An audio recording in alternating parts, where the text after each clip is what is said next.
Tan Malaka dalam buku Madilog halaman pertama bab pertama menulis, "Berfirmanlah Dewara, petah, maka timbullah bumi dan langit. Petah, maka timbullah bintang dan udara. Petah, maka timbullah sungai Nil dan daratan. Petah, maka timbullah tanah subur dan gurun." Tan Malaka menggunakan kisah ini untuk mengkritik cara berpikir manusia dan percaya bahwasanya realitas itu tercipta atas mantra, kehendak gaib, serta kekuatan mistik. Pertanyaannya, di abad ke-21 ini, ketika kita hidup di tengah sains dan teknologi yang sudah sangat maju, apakah cara berpikir itu sudah benar-benar kita tinggalkan? Ataukah logika mistika itu hanya berganti bentuk? Inilah yang akan coba saya jabarkan ketika logika ilmiah bertemu dengan logika mistika. Masih relevankah filsafat ilmu?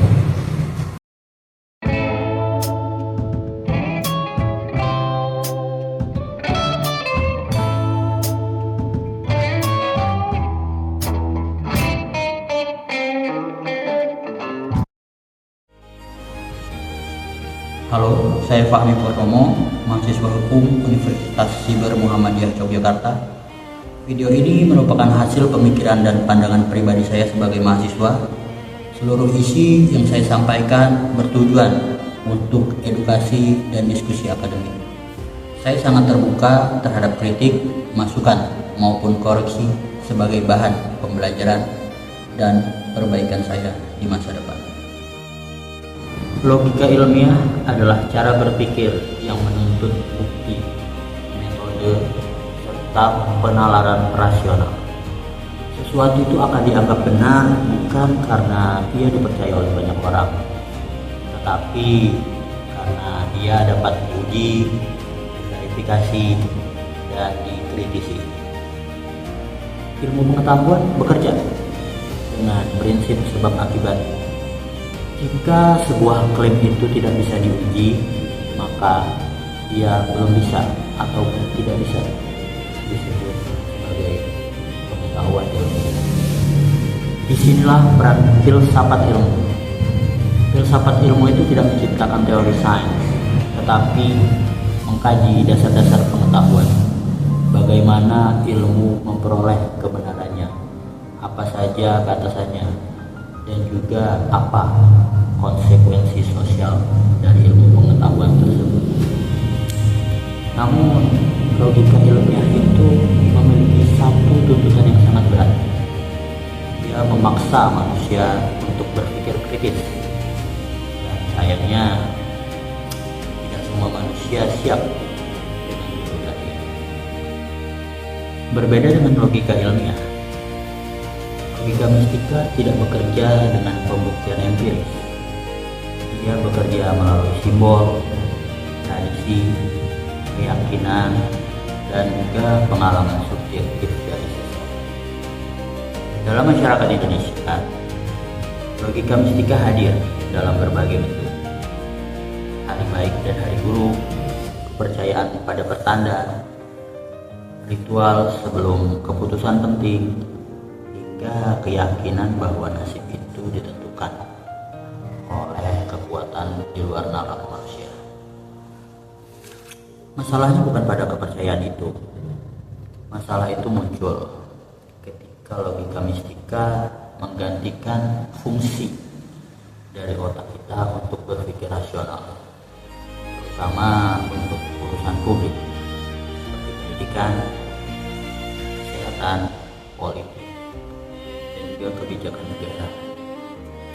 Ketika sebab akibat tidak lagi dipertanyakan, dan juga masyarakat terbiasa menerima keadaan tanpa analisa kritis,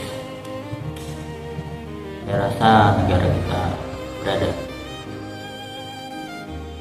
pada zona merah. Dalam Madilog, Tan Malaka tidak hanya sekedar menolak logika mistik. Dia juga mengkritik cara berpikir bangsa yang terlalu mudah menyerahkan realitas kepada takdir dan juga kekuatan gaib. Tan Malaka sendiri dalam Madilog menawarkan materialisme, dialektika, dan logika sebagai metode berpikir ilmiah agar masyarakat terbiasa untuk bertanya, mengapa sesuatu itu bisa terjadi, apa hubungan sebab akibatnya, dan lain sebagainya. Pesan Tan Malaka dalam Madilog sangat jelas.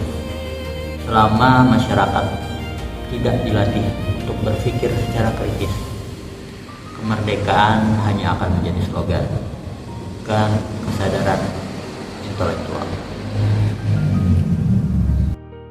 Secara tahun ke tahun, indeks pembangunan manusia Indonesia memang meningkat. Namun secara kualitas kita masih menghadapi persoalan dasar. Pendidikan kita itu lemah dalam melatih berpikir kritis. IPM atau Indeks Pembangunan Manusia bukan hanya soal ekonomi dan umur panjang, tetapi juga soal kualitas pengetahuan.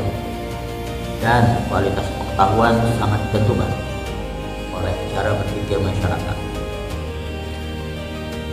Ketika pendidikan lebih menekankan pada hafalan daripada analisis, ketika masyarakat lebih percaya kepada figur daripada argumen, maka logika mistika itu akan tumbuh begitu subur di negara kita.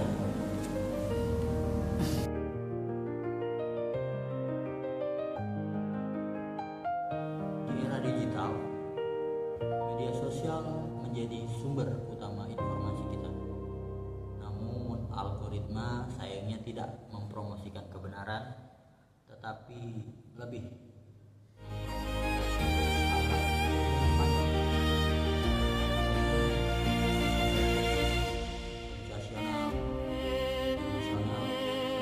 viral dengan diskusi yang berhasil. Fenomena ini juga membuat masyarakat terbiasa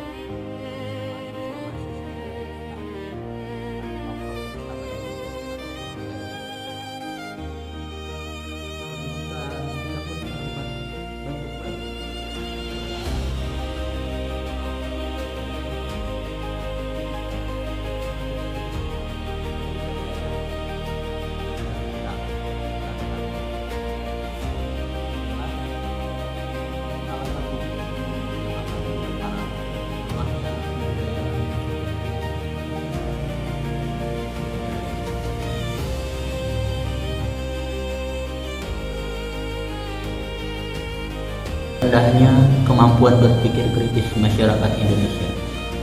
Ketergantungan berlebihan pada logika mistika membuat masyarakat jarang mempertanyakan sebab akibat, mudah menerima klaim tanpa bukti, dan cenderung pasrah pada narasi takdir.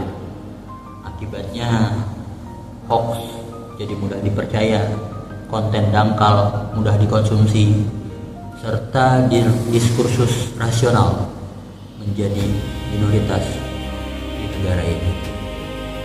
Tan Malaka sudah mengingatkan sejak lama, selama bangsa ini lebih percaya pada kata-kata sakti, mantra, daripada bernalar serta berlogika, maka kemajuan hanya akan menjadi ilusi di negeri ini.